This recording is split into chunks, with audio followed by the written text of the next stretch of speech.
அனைவருக்கும் அன்பு வணக்கம். இதுவரை நமது பிரபஞ்ச தியான மையத்தின் சேனலை சப்ஸ்கிரைப் செய்யாதவர்கள் இந்த வீடியோவுக்கு கீழே இருக்கும் ரெட் கலர் சப்ஸ்கிரைப் பட்டனை கிளிக் செய்து சப்ஸ்கிரைப் செய்து கொள்ளவும், கூடவே பெல் ஐக்கானை கிளிக் செய்யவும். புத்தம்புது வீடியோக்கள் உங்களுக்காக காத்திருக்கின்றன. நன்றி.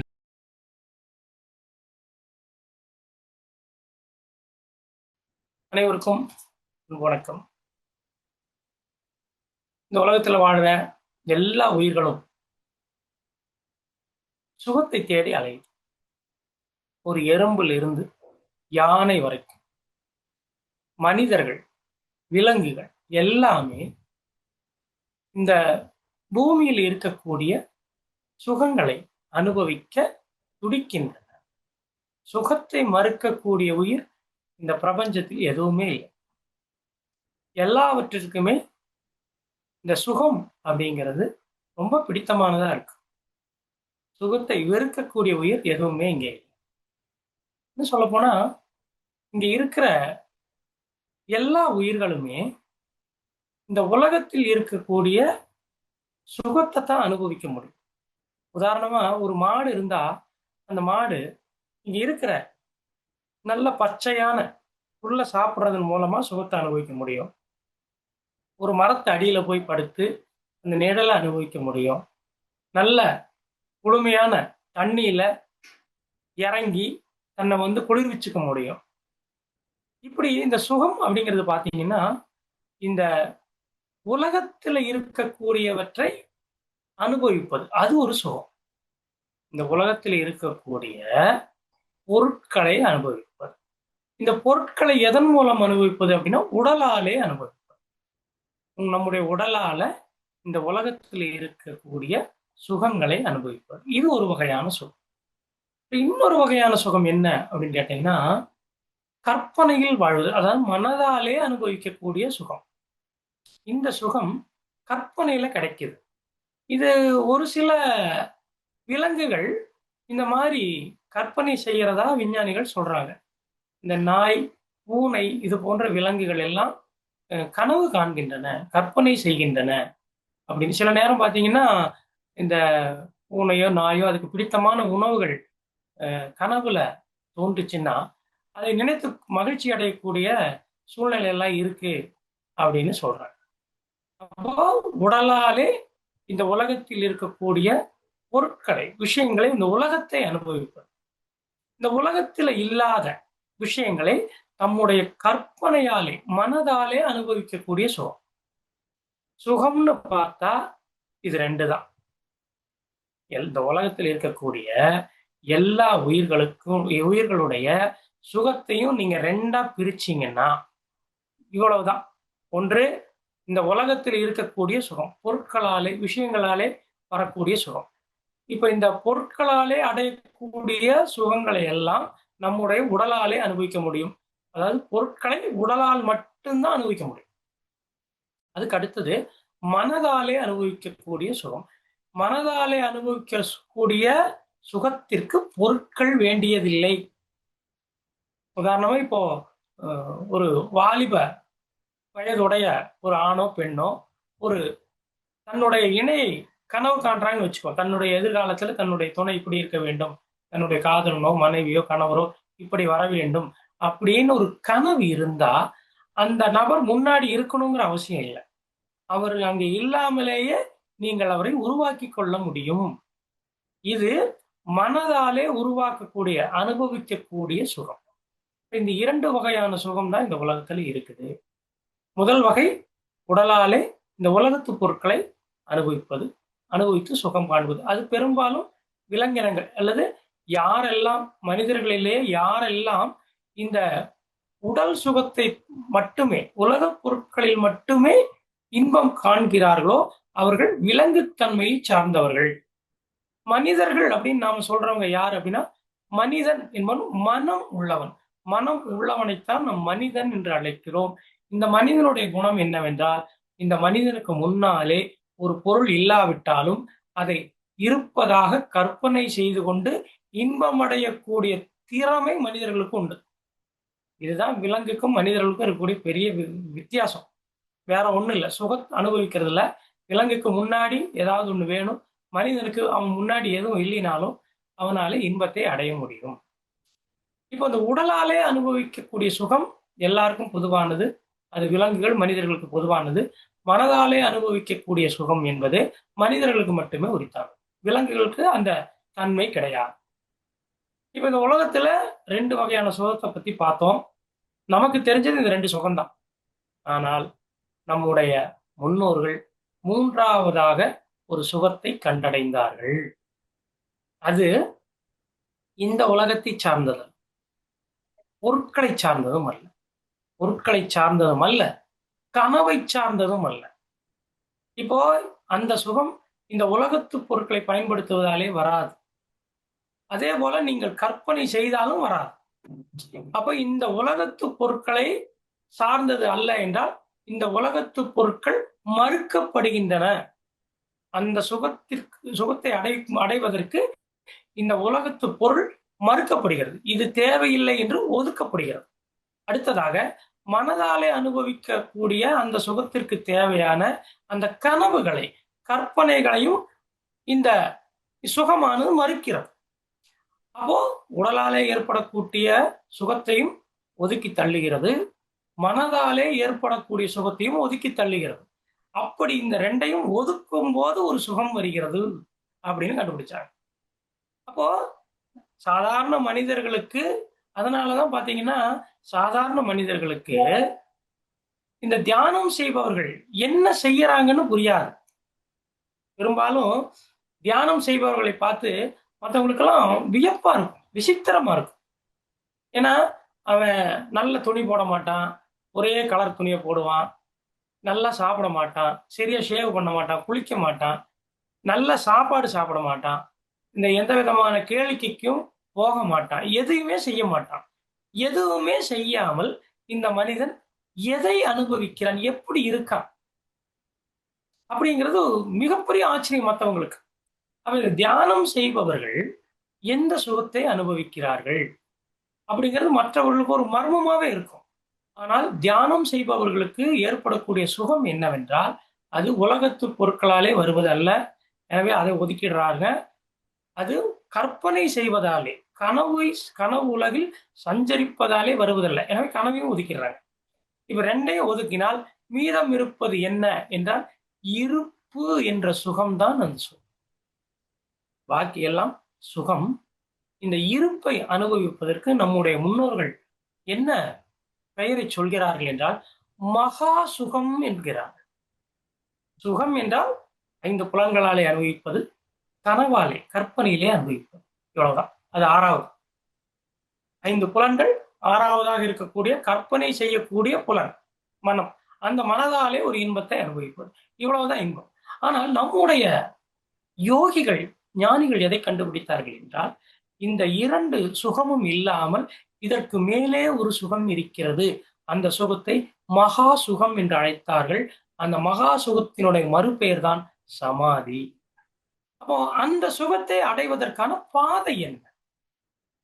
அதற்கான அதை அடைந்தவர்கள் அந்த பாதையை விளக்கி சென்றிருக்கிறார்கள்.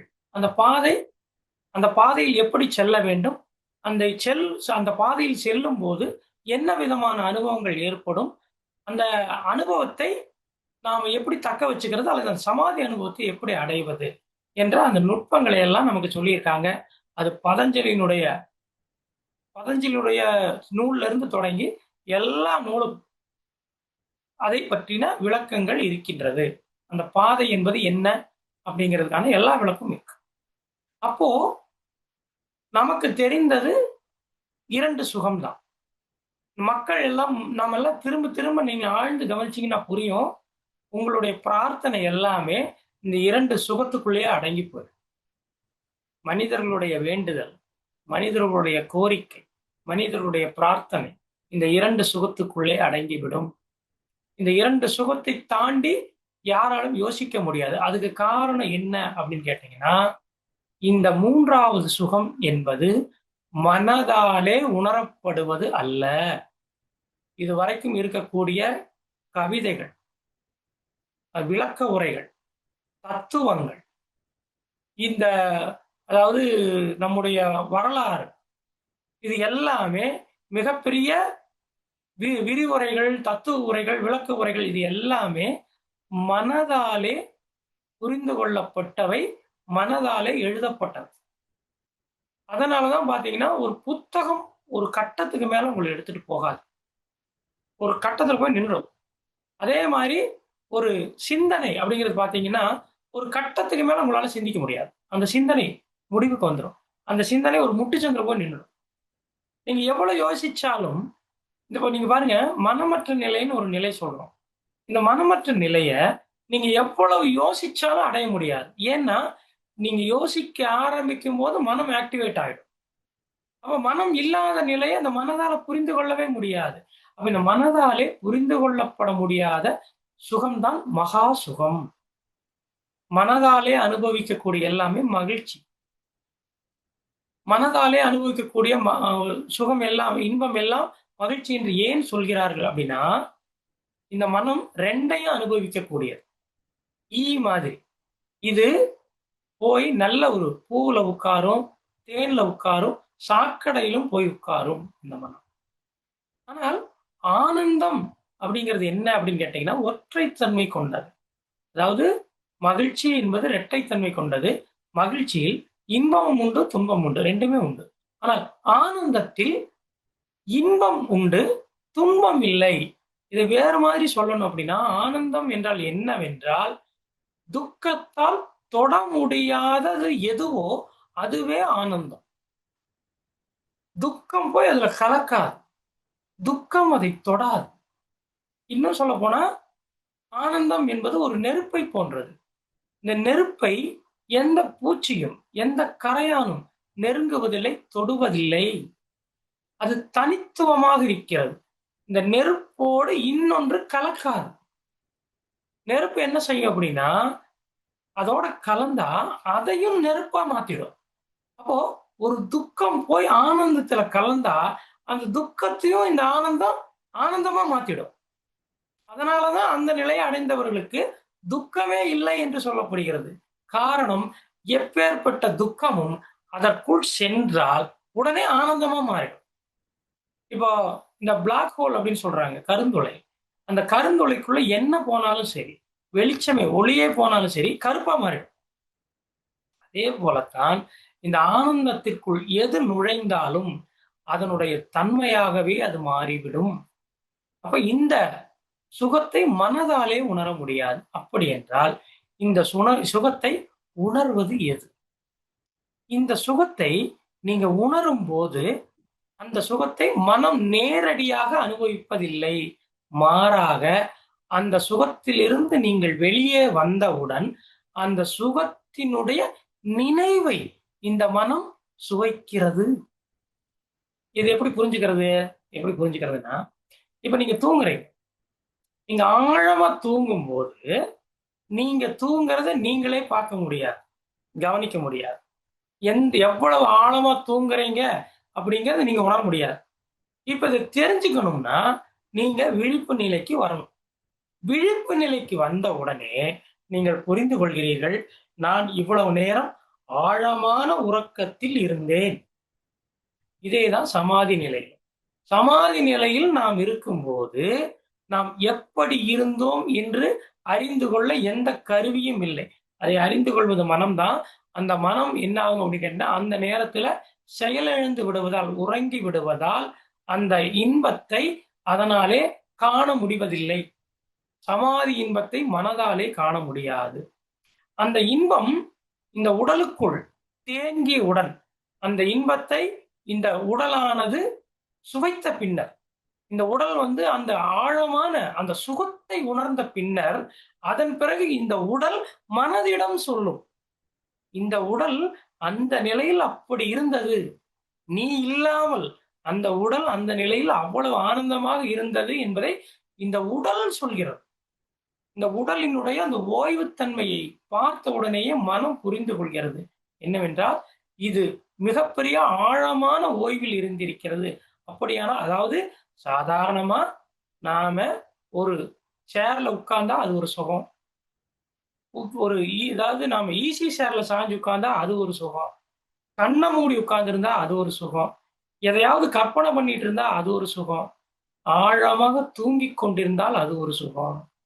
அப்போ இந்த ஆழமா தூங்கும்போது என்ன நடக்குது அப்படின்னு கேட்டீங்கன்னா, நீங்க உட்கார்ந்து இருக்கிறத விட, சாஞ்சு இருக்கிறத விட, நீங்க எதையோ யோசிச்சுட்டு இருக்கிறத விட, இந்த உடல் ஆழமான அமைதியை உணர்கிறது. கிட்டத்தட்ட அது கோமா மாதிரி. உடலினுடைய எல்லா பகுதியும் ஆழமான ஓய்வுக்கு செல்கிறது. மனம் இருக்கும்போது உடல் அந்த நிலைக்கு செல்வதில்லை. அதனாலதான் கோமாவில் இருக்கிறவங்க ஆழமான நிலைக்கு போயிடுறாங்க. காரணம் அவர்களுக்கு மனம் வேலை செய்யவில்லை.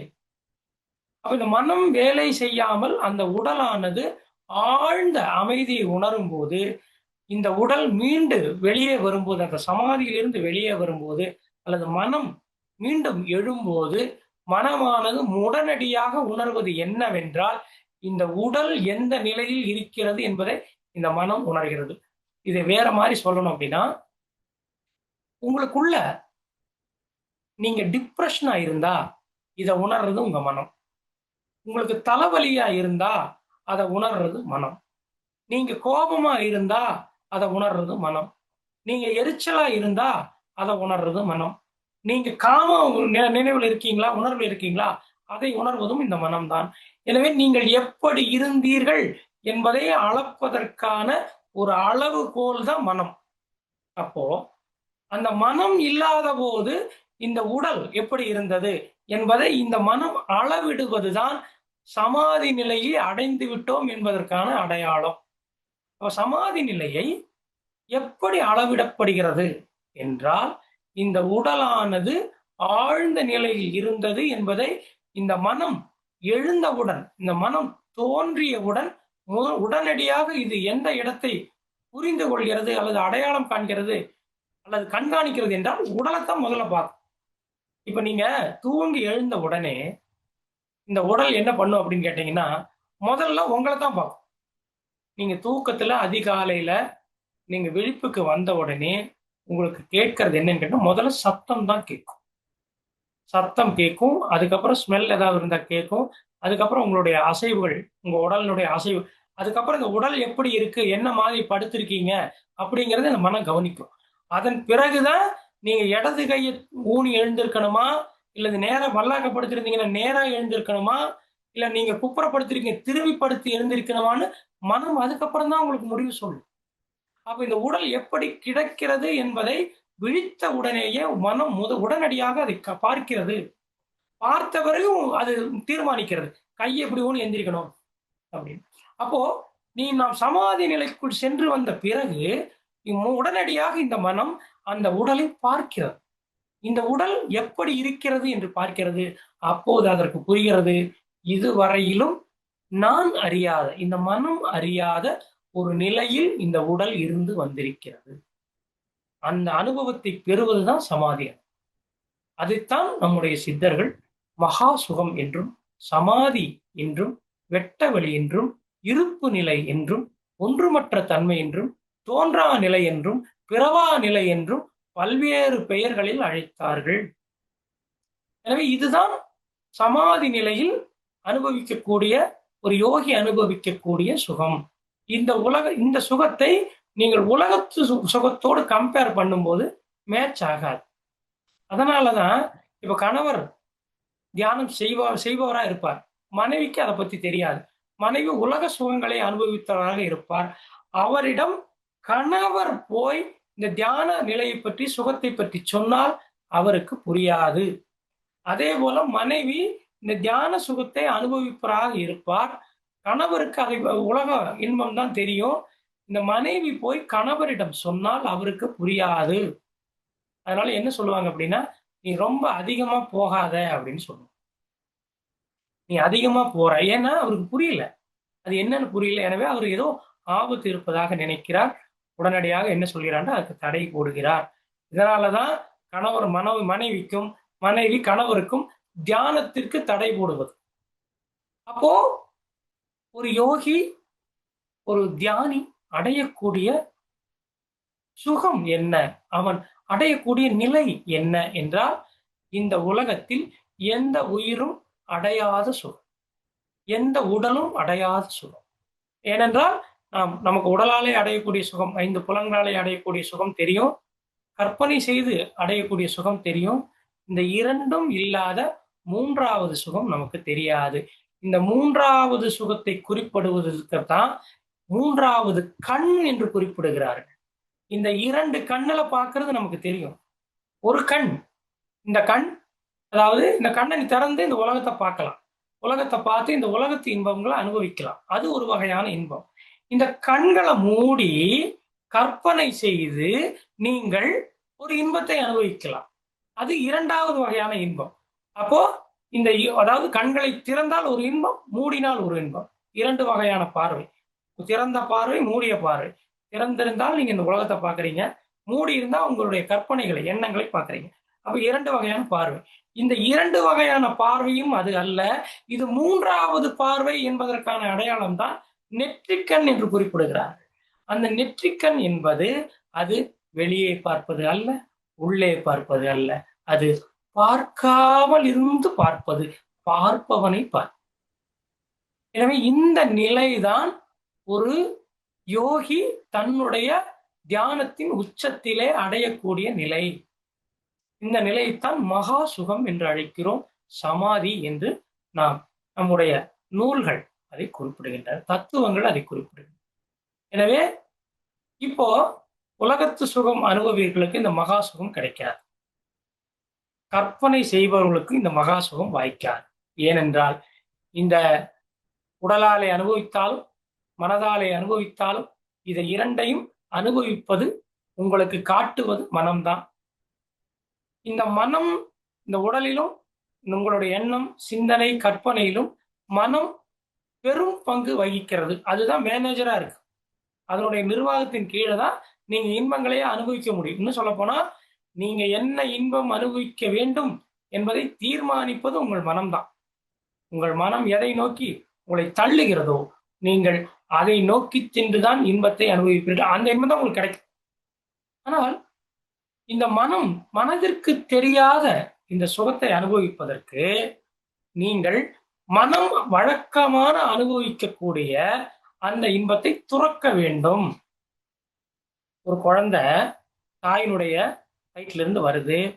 தாய் இருந்த வயிற்றினுடைய வந்த உடனே அது தன்னுடைய தாயினுடைய மார்புல தாய்ப்பால் குடிக்குது. இந்த குழந்தை வேறு உணவை பழக வேண்டுமானால் முதல்ல என்ன பண்ணுவாங்கன்னா, தாய்ப்பாலை நிறுத்திடுவாங்க. தாய்ப்பாலை நிறுத்தினாதான் அது வேற உணவே வாயில வைக்கும். இல்லைன்னா ஒரு சில குழந்தைகள் பார்த்தீங்கன்னா 5-6 வயசு வரைக்கும் தாய்ப்பால் குடிக்கிற குழந்தைகள். அப்போ நீங்க வேற ஒரு உணவுக்கு அதை பழக்கணும்னா ஏற்கனவே கொடுத்துக்கிட்டு இருந்த உணவை கட் பண்ணணும், அவ்வளவுதான். அப்போ இந்த உடலாலே அனுபவிக்கக்கூடிய சுகமும் மனதாலே அனுபவிக்கக்கூடிய சுகமும் நாம் ஏற்கனவே உண்டு கொண்டு இருக்கக்கூடிய உணவுகள், தாய்ப்பால் மாதிரி. இப்ப புதுசா நாம இது 2ம் இல்லாத இந்த இருப்புத்தன்மையினுடைய சுவையை, இந்த வெட்ட வெளியினுடைய சுவையை, இந்த ஒன்றுமற்ற தன்மையினுடைய சுவையை, இந்த சமாதி அனுபவத்தினுடைய சுவையை நாம் அனுபவிக்க வேண்டுமானால் இந்த சுவையை விட வேண்டும். இதைத்தான் துறவு என்று சொல்கிறார். துறவுன்னா வீட்டை விடுறது இல்ல, குடும்பத்தை விடுறது இல்ல, நீங்க படிச்ச படிப்பை விடுறது இல்ல. நிறைய பேர் சர்டிபிகேட்டை கிழிச்சு போட்டுருவாங்க, நான் எல்லாத்தையும் திறந்துட்டேன் அப்படின்னா. அது இல்ல துறப்பு. துறப்பு என்றால் நீங்கள் அதாவது மனதாலே அனுபவிக்கக்கூடிய, உடலாலே அனுபவிக்கக்கூடிய எல்லா இன்பங்களையும் துறப்பது. இது துறந்து, சரி எல்லாத்தையும் துறந்துட்டேன், அப்ப நான் என்ன சோகத்துல இருப்பனா, விரக்தியில் இருப்பனா, வேதனையில் இருப்பனா? அப்படி இல்லை. நீங்கள் அதை விட உயர்ந்த சுகத்திற்கு மாறுவது, அதை விட உன்னதமான சுகத்திற்கு மாறுவது. நீங்க கிரவுண்ட் ஃப்ளோர்ல குடியிருக்கிறீங்க, நீங்க அதிலிருந்து ஒரு 10வது மாடிக்கு குடி போறீங்க. உயர்ந்த இடத்துக்கு செல்வது, வெட்ட வெளிக்கு செல்வது, மொட்டை மாடிக்கு செல்வது, அந்த உயரமான இடத்திலிருந்து எல்லாத்தையும் பார்க்கிறேன், அந்த நிலைக்கு செல்வது. அப்போ அந்த நிலைக்கு நீங்கள் செல்ல வேண்டுமானால் நீங்கள் கிரவுண்ட் ஃப்ளோரை காலி செய்ய வேண்டும், விட வேண்டும். நீங்க ஒரு புது சட்டை எடுக்கிறீங்க, ஒரு பட்டு சட்டை எடுத்துட்டு நீங்க போடணும்னு ஆசைப்படுறீங்க. ஆனா நீங்க ரொம்ப காலமா ஏற்கனவே ஒரு சட்டை போட்டிருக்கீங்க, அது உங்களுக்கு ரொம்ப பிடிச்ச சட்டை, ஒரு பூ போட்ட பச்சை சட்டை. அந்த சட்டை நீங்க ரொம்ப வருஷமா போட்டிருக்கீங்க, அது கிழிஞ்சு தொங்கிக்கிட்டு இருக்கு. ஆனா சிக்கல் என்னன்னா, உங்களுக்கு இந்த சட்டை மேல ரொம்ப ஒரு ஒரு உங்களுக்கு ஒரு ஒட்டுதல் பற்று இருக்கு. காரணம் என்னன்னு கேட்டீங்கன்னா, இது நீங்க பிறந்தபோது உங்களுக்கு போடப்பட்ட சட்டை. எனவே இந்த சட்டையும் நீங்களும் ரொம்ப வருஷமா தொடர்ந்து இணைப்பில் இருக்கிறீங்க. ஒருவர் தொடர்பு கொண்டுட்டே இருக்கிறீங்க. இதனால உங்க சட்டைய உங்களால மறக்க முடியாது. இப்போ புதுசா ஒரு பட்டு சட்டை உங்களுக்கு வருகிறது. பட்டு சட்டை வரும்போது நீங்கள் செய்ய வேண்டிய முதல் வேலை என்னவென்றால், இந்த கிழிசலான, நைந்து போன பழைய சட்டையை தூக்கி வீசுவது. அப்படி வீசினா தான் நீங்க புது சட்டை போட முடியும். நீங்கள் அந்த கிழிந்து போன ஆடையின் மீதே நீங்கள் புது சட்டையை அணிய முடியாது. எனவே உள்ள போடுற பனியன் உடல் சுகம், வெளிய போடுற சட்டை மன சுகம். இது 2யும் கழட்டுனீங்கன்னா தான் பட்டு சட்டை இன்னொரு பட்டு சட்டை போடுவதுதான் மகா சுகம் சமாதி. எனவேதான் மனிதர்களாலே சமாதி சுகத்தை அடைய முடியவில்லை. ஏன் எல்லாராலும் அத அடைய முடியல? ஒரு சிலருக்கு மட்டும் அது சாத்தியமா இருக்கே. என்ன காரணம்? அது பெரிய பெரிய விஷயமா? அடைய முடியாத விஷயமா? இல்லை. அடைய முடியாத விஷயம் அல்ல. அதாவது அது அடைய முடியாதனாலே அடையப்படுவதல்ல, அல்லது அடைய முடியாமல் போவதல்ல. விட முடியாதனாலே அடைய முடியாதது. அடைய கடினமாக இருப்பதாலே அடைய முடியாதது அல்ல சமாதி. அதாவது கிழிந்து போன ஒன்றுக்குமற்ற எதற்கும் உதவாத பயனற்ற ஒன்றை விட முடியாததனாலே அடைய முடியாத நிலைதான் சமாதி.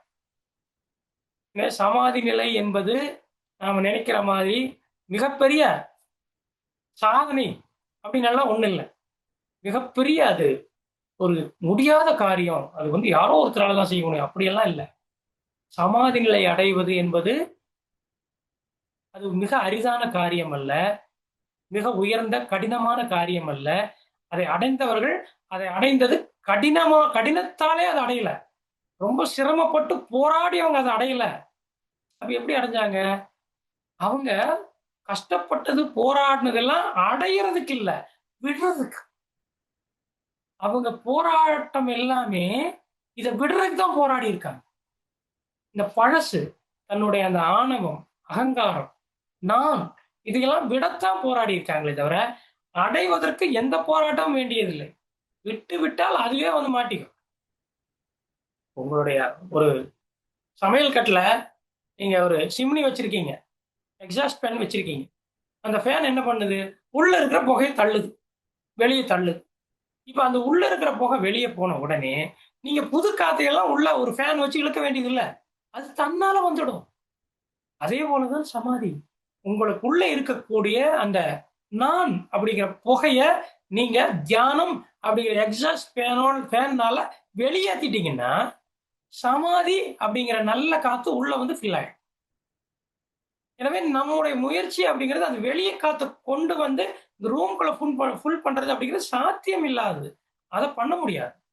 ஆனால் என்ன செய்யலாம் என்றால் உள்ளே இருப்பதை வெளியேற்றலாம். எனவே இந்த சுகத்தை அடைந்தவர்கள் இங்கே வெளியே எங்கேயோ இருந்து எதையோ அடைந்தவர்கள் அல்ல.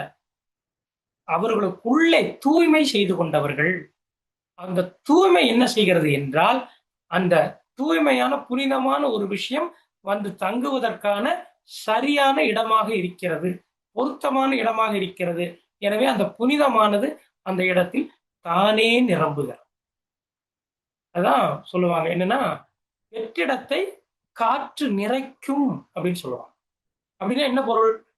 நீங்க அந்த புனிதமானதை, உயர்ந்ததை, சிறந்ததை, கடவுளை கொண்டு வர நீங்க ஒண்ணும் பண்ண வேண்டாம்.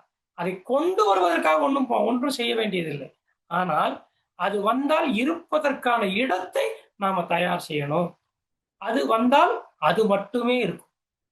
அதுக்கு இருக்கிற ஒரு கெட்ட குணம் என்னன்னு கேட்டீங்கன்னா, இந்த கடவுள் தன்மை கிட்ட, இந்த ஞானத்துக்கிட்ட இருக்கக்கூடிய ஒரு கெட்ட குணம் என்னன்னு கேட்டீங்கன்னா, அது வந்தா என்ன சொல்லுன்னா, நான் வர்றேன், அந்த இடம் பூரா எனக்கு வேணும்னு சொல்லும். இல்ல நீங்க ஒரு 75% இருந்துக்குங்க, நான் ஒரு 25% இருந்துக்கிறேன் அப்படின்னா ஒத்துக்காது. நீ மொத்தமா வீட்டை காலி பண்ணு, அப்பதான் நான் வருவேன். அப்படித்தானே ஒரு வீட்டுல நம்ம வாடகைக்கு குடி போறோம். குடி போகும்போது அந்த ஹவுஸ் ஓனர் என்ன சொல்றாருன்னா, ஏற்கனவே அந்த வீடு ஒரு 4-5 ரூம் இருக்குது. அதுல ஒரு 2 ரூம்ல ஏற்கனவே இருக்கிறவர் இருப்பாரு. இன்னொரு 2 ரூம்ல நீங்க போய் இருங்கன்னா நம்ம குடி போவோமா? நாமளே மாட்டோம். அப்ப கடவுள் எப்படி வருவார்? வரமாட்டார். அப்போ இந்த வீட்ட முழுசா காலி பண்ணி எல்லாம் பெயிண்ட் அடிச்சு, வெள்ளை அடிச்சு வச்சாதான் புது குடித்தனம் வரும். அப்ப நமக்குள்ளே இருக்கக்கூடிய அந்த நான் அப்படிங்கிறத சுத்தம் செய்து, இதற்குள்ளே தியானம் அப்படிங்கிற வெள்ளை அடிச்சு வச்சீங்கன்னா, கடவுள் அப்படிங்கிறவர் குடி வந்துருவார். இப்ப கடவுள கொண்டு வர்றதுக்காக நீங்க என்ன பண்ணணும்னா, இங்க ஆள் ஏற்கனவே இருக்கும்போது, அவரு கையில கால்ல விழுந்து, இல்ல நீங்க அவர கயிறு கட்டி இழுத்து கொண்டாந்து போட்டா கூட அவர் வரமாட்டார். ஏன்னா ஏற்கனவே ஆள் குடியிருக்காங்க. இன்னொருத்தர் வந்து எப்படி இருப்பார்? அப்போ ஒரு அதாவது ஒரு உரையில் ஒரு கத்தி தான் இருக்கும். ஒரு கத்தி தான் வைக்க முடியும். அது நான் அப்படின்னு நாம இப்ப வச்சிருக்கிற கத்தி. அது ஒரு கத்தி. இந்த கத்தி எடுத்தீங்கன்னா, ஞானம் அப்படிங்கிற இன்னொரு கத்திய வைக்கலாம். உங்களுடைய நான் என்ற வாளை நீங்கள் நீக்கினால், எடுத்தால், மாற்றி வைத்தால், கடவுள் அல்லது ஞானம் என்ற தங்க வாள் அந்த இடத்திற்கு வரும். இதான் ரகசியம். எனவே சமாதி அப்படிங்கிற மகா சுகம் என்னவென்றால், நான் இல்லாமல் போவது, நான் இல்லாமல் போய் அந்த இடத்தில் வேறொன்று நிறைவது. அந்த வேறொன்று நான் இல்லாமல் போய் வேறொன்று நிறையக்கூடிய அந்த அனுபவம் தான் ஆனந்தம். நீங்க நினைக்கிற மாதிரி ஆனந்தத்தை கற்பனை பண்ண முடியாது, சிந்திக்க முடியாது, யோசிக்க முடியாது. அதை நீங்க ஒரு கற்பனையில உருவாக்க முடியாது. காரணம் என்ன? காரணம் என்னவென்றால், அந்த சுகம் வரும்போது, அந்த நீங்க இல்லாமல் போகும்போது அந்த சுகம் ஏற்படுகிறது. அந்த சுகம் ஏற்படக்கூடிய அல்லது நான் இல்லாமல் போகும்போது இன்னொன்று நிறையும் போது ஏற்படக்கூடிய பரவசம். அதை எக்ஸ்டசி ஆங்கிலத்துல சொல்லுவாங்களே, எக்ஸ்டசின்னு சொல்லக்கூடிய அந்த பரவச நிலைதான் ஆனந்தம். இதை என்ன சொல்லுவாங்க அப்படின்னா, தியானம் செய்பவர்கள், யோகம் செய்பவர்கள் இதை சிவ போதை என்று அழைக்கிறார்கள். உங்க மூளைக்குள்ள நிறைய எண்ணங்கள் ஓடிட்டு இருக்கும், நிறைய யோசனைகள், நிறைய கவலைகள், நிறைய பிரச்சனைகள், நிறைய சிக்கல்கள், நிறைய எதிர்பார்ப்புகள் எல்லாம் உங்க மூளைக்குள்ள ஓடிக்கிட்டு இருக்கு. ஒண்ணு இல்லை, கொஞ்சம் போதை எடுத்துக்கிட்டீங்கன்னா இதெல்லாம் காணாம போயிடும். அப்போ உங்க மூளைக்குள்ள ஒரு நேரத்துல ஒண்ணுதான் இருக்கும். ஒண்ணு உங்க பிரச்சனை இருக்கும், இல்லைன்னா போதை இருக்கும். பிரச்சனை இருந்ததுன்னா போதை வராது, போதை வந்தா பிரச்சனை வராது. அப்போ நம்ம மூளைக்குள்ளேயே ஒண்ணுதான் இருக்க முடியும். நம்ம வீட்டுக்குள்ள நம்ம மனைவி இருக்கிறாங்க, நம்ம மனைவியோ கணவரோ இல்ல இருக்கிறாங்க. இருக்கும்போது இன்னொருத்தரை நாம இங்க வர சொல்ல முடியுமா? முடியாது. அந்த இடத்துல ஒரு ஆள் தான் இருக்க முடியும். அப்ப எல்லா இடத்துலயுமே ஒரு ஆள் தான் இருக்க முடியும். மனிதன் மட்டும் என்ன முயற்சி பண்றான் அப்படின்னா, 2 கொண்டு வரலான்னு முயற்சி பண்றான். மனிதனுடைய முயற்சி எப்பவுமே 2ல தான் இருக்கும். வீட்டுல ஒண்ணு இருக்கும், வெளியே இன்னொன்னு ஏதாவது கொண்டு வர முடியுமான்னு பார்ப்பான். யோசனை பண்ணிட்டே இருப்பான், ஐடியா பண்ணிட்டே இருப்பான். அவனுடைய திங்கிங் பேட்டர்ன் அப்படி. அப்ப எப்பவுமே மனிதன் ஒன்றோட நிறைவடைவதில்லை. சின்னதா ஒண்ணு இருந்தா நல்லா இருக்குமே அப்படிங்கிறது அவனுடைய எப்பவுமே அவனுடைய மூளைக்குள்ள ஓடிட்டு இருக்கிற விஷயம் தான். அப்ப சின்னதா ஒண்ணு இருக்கும்போது என்ன ஆகுதுன்னா, இந்த பெரிய இடத்துல பிரச்சனை வந்துடும். சின்னதை கொண்டு வந்து இவன் பெரிய பிரச்சனையா மாத்திடும். இப்ப மனிதனுக்கு எப்போதுமே என்ன ஒரு ஆசை அப்படின்னா, தானும் இருக்கணும், தன்னோட கடவுளும் இருக்கணும் அப்படின்னு நினைக்கும். ஆனால் அப்படி நிறைய முயற்சி பண்றவங்க தான் அவங்க என்ன பண்ணுவாங்கன்னா, கடவுளை நான் கண்டேன் அல்லது கடவுளை நான் சொந்தமாக்கி கொண்டேன், நான் வந்து கடவுளை பார்த்துட்டேன் எப்படின்லாம் சொல்லுவாங்க. அவங்க என்ன மனநிலையில் இருப்பாங்கன்னா, அவங்களும் இருக்கணும், கடவுளும் இருக்கணும். நான் கடவுளை கண்டேன்பா. அப்ப என்னன்னா 2 பேரும் அங்க இருக்காங்களாம். அது சாத்தியமே இல்லை. ஒன்று அந்த இடத்துல நீங்க இருந்திருக்கணும், இல்லைன்னா கடவுள் இருந்தது. நீங்க இருந்தா நீங்கள் பார்த்தது கடவுளுன்னா நிழல், அவ்வளவுதானே. நீங்க ஒரு கற்பனை பண்ணிட்டீங்க, அவ்வளவுதான். ஒருவேளை கடவுள் அந்த இடத்தில் இருந்தால் அவர் நிச்சயமாக எந்த கற்பனையும் செய்திருக்க மாட்டார். அவரை கண்டவர், உண்மையாக கண்டவர்கள் தான் மௌனமாகிறார். காணாதவங்க தான் கதை சொல்லுவாங்க. கடவுள் அப்படி இருந்தார், இப்படி இருந்தார் அப்படின்னு கதைகள் சொல்லுவாங்க. கண்டவர் மௌனமாகி விடுவார், அதிர்ச்சி ஆயிடுவார் அவர். நிறைய பேருக்கு என்ன பண்ணுவாங்கன்னா, அதிர்ச்சியில ஊமை ஆயிடுவாங்க. அந்த மாதிரி கடவுளை கண்டவர் கடவுளை கண்ட அதிர்ச்சியில ஊமை ஆயிடுவாங்க. அப்போ இந்த சுகத்தை அடைந்தவர் அந்த சுகத்தாலே ஏற்பட்ட அதிர்ச்சியினாலே ஊமையாகி விடுகிறார். நீங்க சுகம்னா இப்ப மனம் பாருங்க, எப்பேற்பட்ட சுகத்தையும் ஒரு தடவை 2 தடவை 3வது தடவை அத நார்மல் ஆக்கிடும். இப்போ ஒரு சிறந்த நகைச்சுவை, ஒரு நல்ல நகைச்சுவை ஸ்டேஜ்ல சொல்றாங்கன்னு வச்சுக்குவோம். சிறந்த நகைச்சுவை சொல்றாங்க. ஒரு தடவை சொல்லும்போது நீங்க குபீர்னு சிரிப்பீங்க. 2வது சொல்லும்போது லேசா சிரிப்பீங்க. 3வது சொல்லும்போது அப்படியே பார்ப்பீங்க. 4வதோட சொல்லும்போது பல்ல கடிப்பீங்க. அதே நகைச்சுவை தான். அப்போ மனம் என்ன பண்ணும்னு கேட்டீங்கன்னா, ஒரு விஷயத்த முதல்ல வரும்போது பிரம்மாண்டமான வரவேற்பு கொடுக்கும். நாளடைவுல போக, போக, போக, போக என்ன ஆகும்னா, அதை மதிக்காது. அதன் மீது வெறுப்பு கொள்ளும். இதுதான் மனதினுடைய இயல்பு. மனம் அதனால தான் பாருங்க, காதல் திருமணம் பண்றவங்க, அந்த காதல் பண்ணும்போது அவங்க வாழ்க்கைய பற்றி அவ்வளவு கனவு வச்சிருப்பாங்க. அவங்க 2 பேரும் அவ்வளவு மகிழ்ச்சியா இருப்பாங்க. காதலிக்கும்போது. திருமணமான உடனே பாருங்க, அவங்க நரகத்தில் வாழ்வதாக உணர்கிறார்கள். என்ன காரணம்? என்ன காரணம் என்றால், இந்த மனம் ஒன்று வரும் வரையில் ஒரு மாதிரி பேசும், வந்ததுக்கு அப்புறம் வேற மாதிரி பேசும். இதுதான் மனதினுடைய குணம். அப்போ இந்த மனம் அதனால தான் ஆனந்தம் இந்த மனதோடு சேர்வதில்லை. ஏன் ஆனந்தம் இந்த மனதோட கட்டுப்பாட்டுக்குள்ளேயோ அல்லது மனதினுடைய விருப்பத்துக்குள்ளேயோ வரல அப்படின்னா, இந்த மனம் ஆனந்தத்தை வரும்போது பிரம்மாண்டமா வரவேற்கும். போக போக ஆனந்தமா அவ்வளவுதானே அது வரும் வரும் ஒரு ஓரமா இருக்கட்டும்னு சொல்லிடும். எனவே இது ஆனந்தத்திற்கு தெரியும். எனவே ஆனந்தம் என்ன செய்கிறது என்றால், மனதினுடைய பார்வையில் மறைந்து வாழ்கிறது. அதனுடைய கண்ணுக்கு தட்டுப்படாது. மனம் இல்லாத போது அது வெளியே வருகிறது. இப்போ இரவுல பாத்தீங்கன்னா, நிலா வானத்துல வருது. எப்ப வரும் அப்படின்னு கேட்டீங்கன்னா, சூரியன் இல்லாத போது, சூரியன் மறைந்த பிறகு வரும். மனம் என்ற சூரியன் மறைந்த பிறகு ஆனந்தம் என்ற நிலா உலா வருகிறது. அப்போ இந்த மனம் இருக்கிற வரைக்கும் ஆனந்தம் வராது. அப்ப இதுதான் ரகசியம். அந்த சுகம் என்னவென்றால், எல்லாரும் இந்த ஒன்றுமற்ற தன்மை என்றும், மனமற்ற தன்மை என்றும், அது ஒரு பெரிய ஆனந்தமான நிலை என்றும் சொல்கிறார்களே, அப்ப அங்க என்ன நடக்குது? அதுக்கு பின்னால நடக்கக்கூடிய மர்மம் என்னன்னா இதுதான். இந்த மர்மம் தான் அந்த சமாதி நிலையில் நிகழ்கிறது. அந்த மகா சுகத்தின் நிலை. எனவே நம்முடைய வாழ்க்கையில நீங்க ஏதாவது உங்க வாழ்க்கையில ஏதாவது ஒரு இன்பத்தையோ சுகத்தையோ அனுபவிச்சா நீங்க கவனிச்சு பாருங்க. நீங்கள் அனுபவித்தது உடல் சுகமா, மன சுகம்? இந்த 2 சுகம் தான் அனுபவிச்சு. மனித இனம் இந்த 2 சுகத்தை தாண்டி வேறு ஏதாவது ஒன்று இருக்கிறதா அப்படிங்கிற தேடல் இருக்கு. ஏன்னா உலகத்துல எல்லா சுகத்தையும் அனுபவிச்சவனும் சலிச்சு போறான். இவ்வளவுதானா அப்படிங்கிறான். ஆனால் ஆனந்தத்தை அடைந்தவர்கள் ஒருபோதும் சலிப்பதில்லை. அவர்களுக்கு வேறு எதுவுமே வேண்டியதில்லை. அதாவது உலகத்து சுகத்தை அடைந்தவன் புதுசா ஒரு சுகம் இருக்குன்னு சொன்னா நிறைய போதை எடுத்துக்கிறாங்க. விதவிதமான போதை, விதவிதமான பெயர்கள் நிறைய எடுத்துக்கிறாங்க. அவங்க கிட்ட போய் புதுசா ஒரு போதை வந்திருக்குன்னு சொல்லுங்களேன், உடனே அதை ட்ரை பண்ணி பார்க்கலாம் அப்படின்னு சொல்லுவாங்க.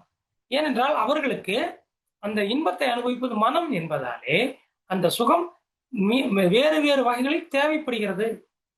புதிய புதிய சுகங்கள் தேவைப்படுகிறது. ஆனால் ஆனந்தத்தை பொறுத்த வரைக்கும் பழைய ஆனந்தம் என்றும் புது ஆனந்தம் என்றும் வேறுபாடு கிடையாது. ஒரே ஆனந்தம். ஆனந்தம் ஒன்றே ஒன்றுதான். அதை பொறுத்தவரை ஒரு முறை அதை அடைந்து விட்டால் திரும்ப அதை அவர் மாற்றுவதில்லை. அப்போ நல்லா நாம புரிஞ்சுக்க வேண்டியது என்னன்னா, நீங்கள் எதையாவது மாற்றிக் கொண்டிருந்தால், நீங்கள் உங்களுடைய சுகத்தை மாற்றினால், உங்களுடைய தத்துவ விளக்கங்களை, நீங்கள் பயிற்சிகளை மாற்றினால், உங்கள் குருவை மாற்றினால், நீங்கள் மனதினுடைய பிடியில் இருக்கிறீர்கள். நீங்கள் எதையும் மாற்றாவிட்டால், உங்களிடம் என்ன இருக்கிறதோ அதிலேயே நீங்கள் நிலை பெற்றிருந்தால், இதை தவிர எனக்கு வேறு எதுவும் வேண்டாம் என்ற நிலையில் இருந்தால் நீங்கள் ஆனந்தத்தை அடைந்து விட்டீர்கள். உங்களுக்கு வாழ்வில் சலிப்பு என்பதே தோன்றாது. அப்ப உங்க வாழ்க்கையில சலிப்பு வருதா, விரக்தி வருதா, வெறுப்பு வருதா? இதெல்லாம் பெரிய பெரிய பணக்காரருக்கே வருது. மிகப்பெரிய மில்லியனருக்கு வருது. சமீபத்துல எக்ஸ் தளத்துல எலான் மஸ்க் ஒரு ட்வீட் போட்டார். என்ன போட்டார்னா, பணத்தாலே எல்லாவற்றையும் அடைய முடியாது என்பதை சொன்னவர் அதை அனுபவித்து சொல்லி இருக்கிறார் அப்படின்னு ஒரு ட்வீட் போட்டார். யார் போட்டது? Elon Musk. அவர் இந்த உலகத்துல நினைச்சா எந்த சுகத்தை வேணா வாங்க முடியும், அடைய முடியும். அவர் அவர் வந்து நினைச்சா போதுங்கிறனா, அவர் போய் கூட அதை கொண்டு வரணும்னு இல்லை. நினைத்தால் அந்த சுகம் அவர் இருக்கும் இடத்திற்கு வரும். அவர் சொல்றார், எல்லாவற்றையும் பணத்தாலே வாங்க முடியாதுன்னு சொன்னவன் அதை உணர்ந்துதாயா சொல்லியிருக்கான்னு சொல்றார். அப்ப என்ன அர்த்தம்?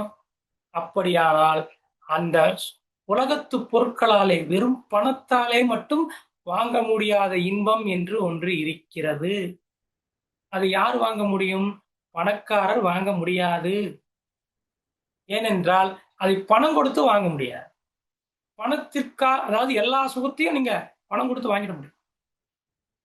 ஆனந்தத்தை மட்டும், மகிழ்ச்சியை நீங்க எந்த வகையான, எவ்வளவு, அதாவது கம்மியான விலைக்கும் மகிழ்ச்சி இருக்கு, கோடிக்கணக்கான ரூபாய் விலைக்கும் மகிழ்ச்சி இருக்கு, 100 ரூபாய்க்கும் மகிழ்ச்சி இருக்கு, 1 கோடி ரூபாய்க்கும் மகிழ்ச்சி இருக்கு.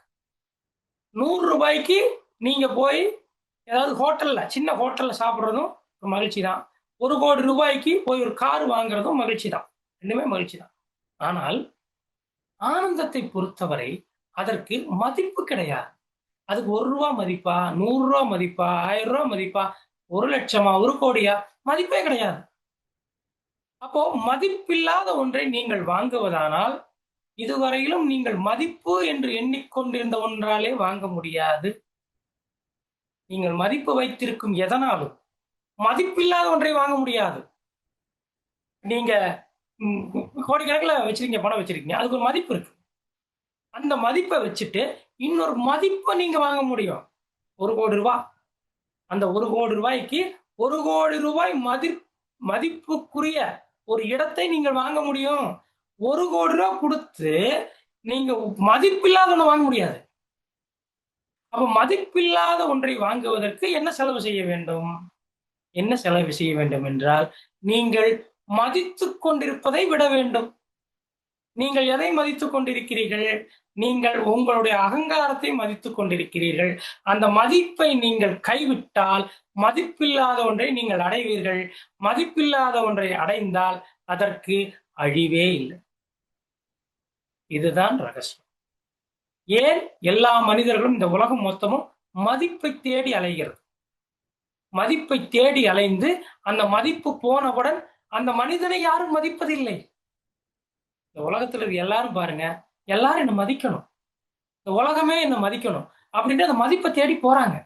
அந்த மதிப்பு போன உடனேயே இந்த மனிதனுடைய மதிப்பு போய்விடுகிறது. ஆனால் ஆனந்த என்ற அந்த மதிப்பில்லாத ஒன்றை அடைந்த மனிதனுடைய மதிப்பு என்றுமே போவதில்லை, அழிவதில்லை. அந்த மனிதனுடைய மதிப்பு உயர்ந்து கொண்டே போகிறது. மதிப்பு என்ற ஒன்றை அடைந்த ஒரு மனிதனுடைய மதிப்பு இருக்கலாம், போகலாம். ஆனால் மதிப்பில்லாத ஒன்றை அடைந்த மனிதனுடைய அந்த மதிப்பில்லாத தன்மை என்றுமே போவதில்லை.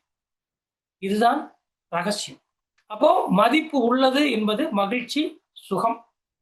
மதிப்பில்லாதது என்பது மகா சுகம், ஆனந்தம், சமாதி.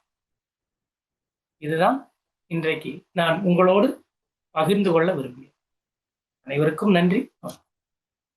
இந்த வீடியோ உங்களுக்கு பிடித்திருந்தால் லைக் செய்து உங்கள் நண்பர்களுக்கு ஷேர் செய்யவும். மேலும் உங்களின் மேலான கருத்துக்களை கீழே உள்ள கமெண்ட் பாக்ஸில் கமெண்ட் செய்யவும். மேலும் 9566293484 என்ற எண்ணிற்கு வாட்ஸ்அப்பில் தொடர்பு கொண்டு தகவல்களை பெறவும், உங்களது கருத்துக்களையும் தெரிவிக்கவும்.